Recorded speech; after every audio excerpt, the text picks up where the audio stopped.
Bine ai venit la renovări-de-vis.ro.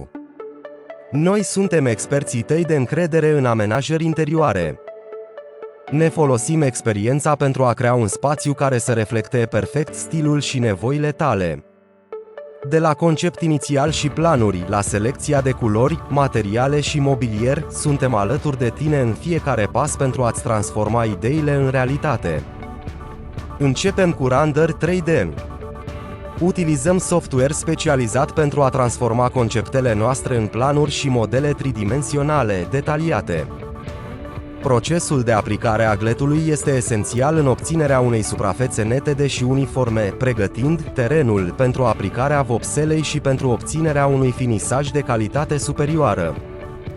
Realizăm o instalație electrică completă și sigură pentru casa ta, cu ajutorul personalului calificat în domeniu.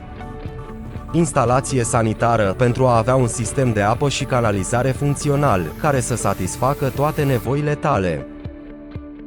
Instalație termică pentru confortul căminului tău.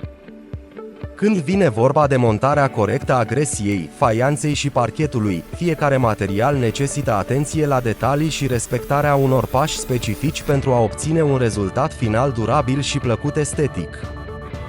Mobilier pe comandă. Nimic nu completează un spațiu interior mai bine decât mobilierul personalizat. Cu atenție la detalii, creăm mobilier pe comandă care să se potrivească perfect spațiului tău și să reflecte stilul tău personal. De la bucătării funcționale și elegante până la dressinguri, fiecare piesă este creată cu dragoste și pasiune pentru design. Curățenia după renovare poate fi o sarcină laborioasă, de aceea vă putem oferi și serviciul de curățenie complet după renovare, lăsând spațiul pregătit pentru a fi folosit și apreciat din plin. Cu renovări-de-vis.ro nu trebuie să-ți faci griji în privința amenajării interioare.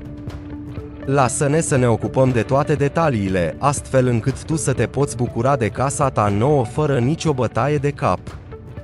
Contactează-ne în București și Ilfov la telefon 0756116766.